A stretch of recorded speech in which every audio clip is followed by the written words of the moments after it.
Mayroon din tayong sibuyas. Ayan, pinabalatan po natin yung sibuyas natin. So, ngayon, huhugasan natin yung ating hipon.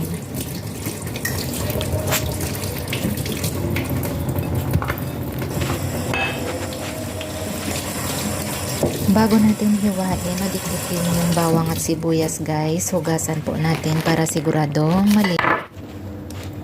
Ayan. Mayroon ako dyan pangipit ng bawang. Iniipit po natin para hindi malalaki. Medyo may kaartihan kasi yung mga kumakain dito, kaya yan.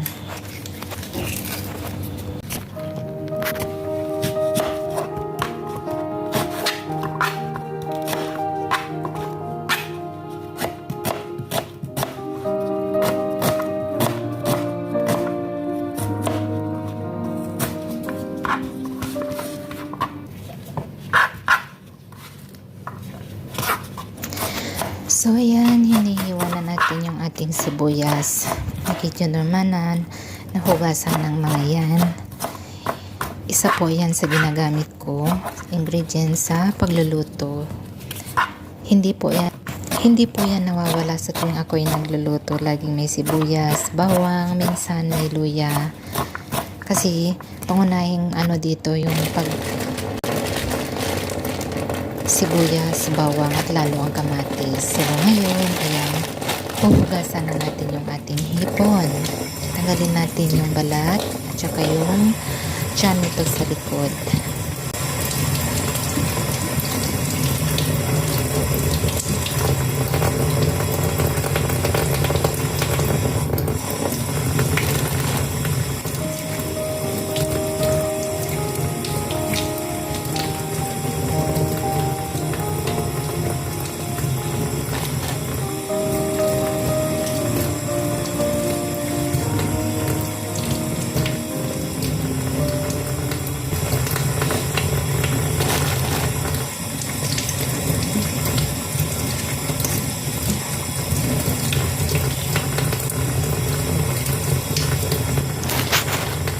Pasensya na kayo sa ingay ng tubig, guys. Ganyan talaga ako pag nagugas. Medyo malakas yung tubig, minsan hindi. Ayan. Hipon for the day. Shoutout pala sa mga nanonood, sa mga boring videos ko. Hello sa ating lahat. Hello sa inyong lahat. Mag-iingat as always. Sana'y hindi kayo Naway hindi kayo nagsasawa na manonood sa mga boring videos ko. So ayan, meron tayo dito mga baharat para sa ating hipon na lulutuin. Yung mga pang lang po siya, seafood spices. Ayan po, nakikita nyo naman kung ano yung mga ginagamit ko. Pinapakita ko na po sa inyo.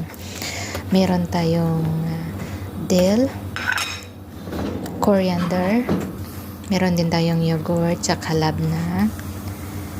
Meron din tayo dito butter, at saka yung seafood spices. So, ayan.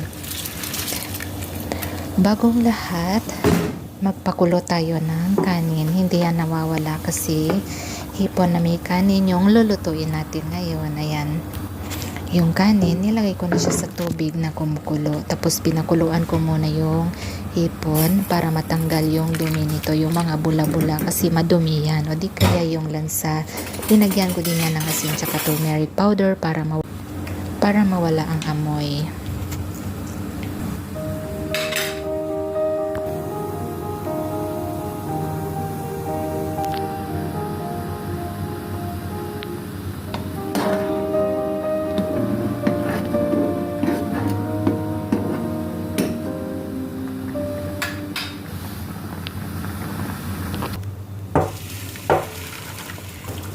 So, ayan, kumulo na yung hipon natin. Sasalain natin, tatapon yung tubig.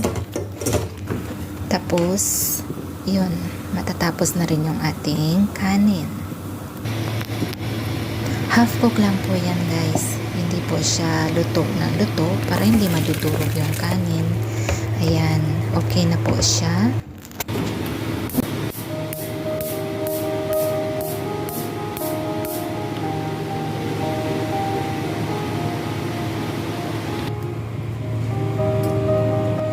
Ngayon ay ihahanda na natin yung para sa pangipon natin. Ayan, nilagay ko na yung butter sa ating paglutuan. Di ako gumamit ng kawali. Maliit lang kasi, kukunti lang kasi yung luluto ko. Kaya yung ginamit ko panggawaan ng sauce para sa hipon. Ayan.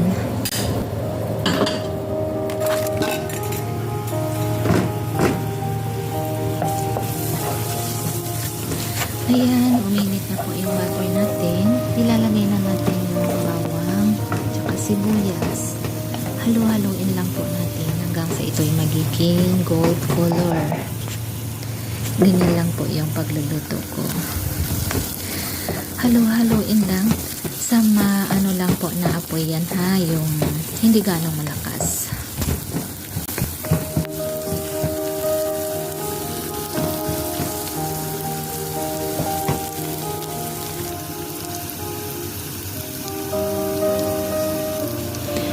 Ngayon at okay na po yung sibuyas at saka bawang natin, maglalagay na po tayo ng mga spices.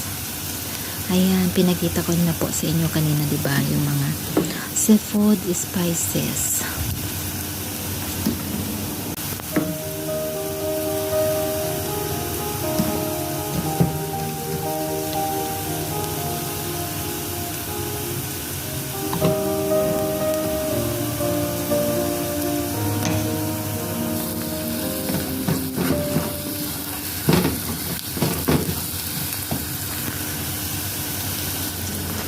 Haluin lang natin yung mga ano natin ngayon. Lalagay na natin yung dill at saka coriander. Haluin din siya. Ihalo-halo hanggang sa ito'y maluto. Ganyan lang po guys yung pagluluto ko, simple. Ngayon nilagay na rin natin yung kamatis. Hindi yan nawawala sa tuwing ako'y nagluluto.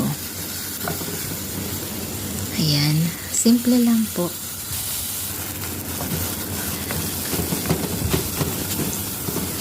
Halo-haloin lang natin.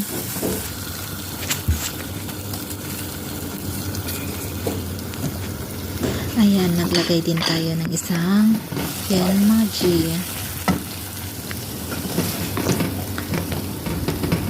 Halo-halo, gaya ng nasa isip niyo. Ayun, naglagay na rin natin ng yogurt, laban. Yogurt din yan guys, pero liquid siya. Ngayon, haluin hanggang po sa lumapot yung sauce natin. Bago natin ihalo yung pinakuluan nating hipon. Hindi ko na siya ginisa kasi maninigas yung hipon. Kaya ko na lang siya pinakuluan para matanggal yung lansa tsaka yung dumi niya. Yung mga ingredients na lang po yung ginisa ko. Pag maluto na po yung sauce, saka ko na lang siya ihalo yung hipon, tapos pakuluan ko na lang siya kunti para hindi manigas. Ayan, halo-halo gaya ng nasa isip ninyo. Oy, kumusta ang pamilya ko dyan sa Pilipinas? Hello! Ayan, halo na natin yung hipon. Ganyan lang po kasimple. Konti-konti na lang yan, pakuluan lang ng 5 minuto para hindi manigas. Saka ko na mamaya ihalo sa kanin. Di ko alam kung anong tawag dyan, kung matsbus rupian ba? O di kaya, yan kasi yung tawag ng mga Arabic, matsbus rupian, o di kaya is rupian.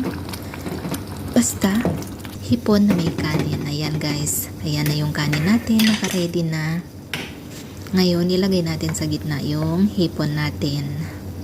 Ayan. Iayos lang po yung pagkalagay ng hipon sa gitna para kapag tayo'y manandok, lahat-lahat ng ano natin ay pantay-pantay yung panandok ba? Lahat makakuha, lahat makakain. Ngayon, maglagay ulit tayo ng kanin sa ibabaw nito. Ayan. Huwag lutuing maigi yung kanin ha, para hindi siya madudurog. Kasi kailangan din yan ulit isasalang ng, depende sa inyo half hour, ganun. Ayan, naglagay ako ng saffron. Siya nga pala, wala akong sili na nilagay kasi out of stock kami, yung bell pepper. Kailangan yun sa paggawa ng A-soup yan. Ayan, so ayan na yung outcome guys. Salamat sa pananood. God bless us all. Special shout out to Run Speed